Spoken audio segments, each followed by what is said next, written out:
स्वातंत्र्य दिन ने खूब खूब शुभकामनाओं। मेरा हिंदुस्तान यानी पर्वत वो सबसे ऊंचा, हम साया आसमां का, वो संतरी हमारा, वो पासबा हमारा, गोदी में खेलती है इसकी हजारों नदियां, गुलशन है जिनके दम से रश्क ए जीना हमारा। चिश्ती ने जिस जमीन में पैगाम हक सुनाया, नानक ने जिस चमन में वहदत का गीत गाया, तातारियों ने जिसको अपना वतन बनाया, मेरा वतन वही है, मेरा वतन वही है। यूनानियों को जिसने हैरान कर दिया था, तुर्कों का जिसने दामन हीरो से भर दिया था, मेरा वतन वही है, मेरा वतन वही है। गुणवंती, खमीरवंती, चेतनवंती, रसवंती, शोभनवंती, जोबनवंती, शोहामणी, રસિલ જેવા રૂપકો ધરાવતી આપણા દેશ હિન્દુસ્તાનની ધરાનો ઇતિહાસ સુવર્ણ અક્ષરે લખાયેલો છે। આજના યુરોપ અને અમેરિકાના દેશો જ્યારે ગરીબી, ભૂખમરો, પછાતપણાથી પીડાતા હતા, તેની પ્રજા અસંસ્કૃત હતી, ત્યારે આપણો ભારત દેશ પ્રશિક્ષિત અને કેળવણીબદ્ધ હતો। આપણો ભારત દેશ આર્થિક, સામાજિક, વ્યાપારિક રીતે વિશ્વ ફલક પર આગવું સ્થાન ધરાવતો હતો। હિન્દુસ્તાનનો ઇતિહાસ એટલે શાંતિ, ઉન્નતિ અને પ્રેમનું સંગમ બિંદુ। આ આપણા ભવ્ય તો ભવ્ય ઇતિહાસ ધરાવતા અને દરેક ક્ષેત્રમાં સમૃદ્ધ એવા આપણા હિન્દુસ્તાનમાં વિશ્વની અનેક પ્રજાઓ આવીને વસી, જે પૈકી ફ્રેન્ચ, પોર્ટુગીઝ અને અંગ્રેજોએ પોતાની લાલચ, કપટ, નફરત, હિંસા જેવા અત્યાચારોથી દેશનું આર્થિક, સામાજિક, નૈતિક, ધાર્મિક રીતે અધઃપતન કર્યું। અત્યાચારની આ દાસ્તાન ઇતિહાસના પાનાઓમાં અંધકાર યુગના માનવતા વિહોણા શાસન તરીકે લોહિયાળ અક્ષરોથી લખાયેલ છે। જે દેશ સોને કી ચિડિયા તરીકે પ્રસિદ્ધ હતો, તે અંગ્રેજોના કપટ અને દુશાસનના કારણે એક નિર્ધન અને ગરીબ દેશ બની ગયો। અંગ્રેજી શાસનનો આ અપરાધકાળ એ પથ્થર યુગ અને અંધકાર યુગથી બદતર છે।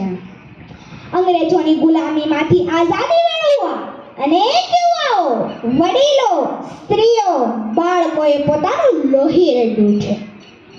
દેશને આઝાદ કરવામાં અનેક દેશવાસીઓએ પોતાનું સુખમય જીવન ઠોકર મારીને ઠુકરાવી દીધું। દુઃખ, ભૂખ, જેલવાસ, ફાંસી જેવા અત્યાચારો સહન કરીને પોતાનું તન, મન, ધન દેશને અર્પી દીધું, ત્યારે જ આપણને અંગ્રેજોની ગુલામીમાંથી આઝાદી મળી છે। આપણી આઝાદી એ કોઈ ટૂંકા સમયની કે રાતોરાત થયેલ ઘટના નથી। આ આપણી મામૂલી આઝાદી અંગ્રેજો તરફથી બક્ષિસ સ્વરૂપે અપાયેલ નથી। આપણી આઝાદી દેશના નાગરિકોના લોહીથી સિંચાઈને મેળવેલી છે। वो लाडले अपनी माओ के पाले, मगर हो गए गोलियों के हवाले।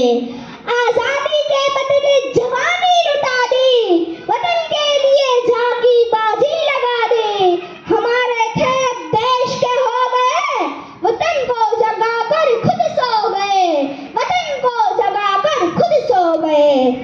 यही जगह थी, यही दिन था और यही लम्हात, सरों पे छाई थी सदियों से जो काली रात। इसी जगह इसी दिन तो मिली थी उसको मात, इसी जगह इसी दिन यही हुआ था ऐलान कि अंधेरे हार गए हिंदुस्तान जिंदाबाद, अंधेरे हार गए हिंदुस्तान जिंदाबाद।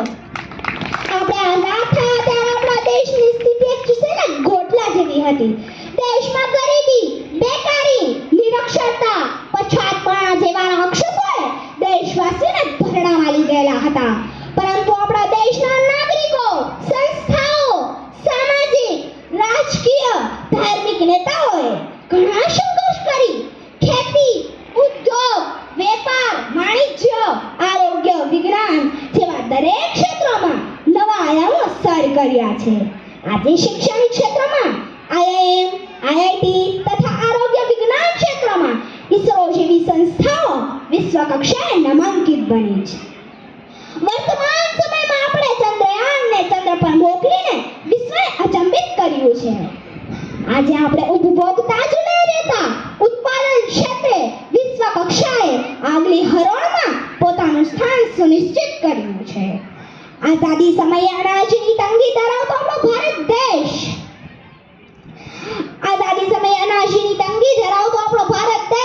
આજે ખેતી ક્ષેત્રમાં નવા સંશોધન કરી વિશ્વનો એક મોટો નિકાસકાર દેશ બન્યો છે. નાના પાયાના ઉદ્યોગોથી લઈને મોટા પાયાના ઉદ્યોગોનો ખૂબ જ વિકાસ થયો છે. અંતમાં હું કહું તો આપણે જે આઝાદ હિન્દુસ્તાનમાં શ્વાસ લઈ રહ્યા છીએ તે દેશના આર્થિક, સામાજિક, સાંસ્કૃતિક, માનવીય મૂલ્યોનું જતન કરીએ અને દેશના તમામ નાગરિકો માન સન્માન સાથે સુખમય જીવન, આનંદમય જીવન, આશામય જીવન જીવી શકે એ માટે આજે આપણે પ્રતિજ્ઞા કરવાની છે. આપણા દેશની નદીઓ, પર્વતો, જંગલો, સમુદ્રો વગેરે સંપત્તિઓનું જતન કરવું પડશે. દેશની સરકારની નીતિઓ અને યોજનાઓની અમલવારી માટે દેશના તમામ નાગરિકોએ પોતાનું યોગદાન આપી આઝાદીને ઉત્તમ બનાવવાની છે.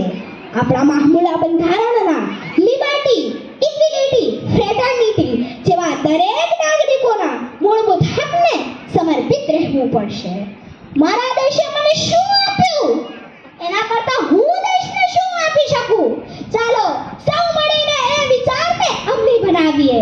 આઝાદ ભારત એટલે વ્યસન મુક્ત ભારત.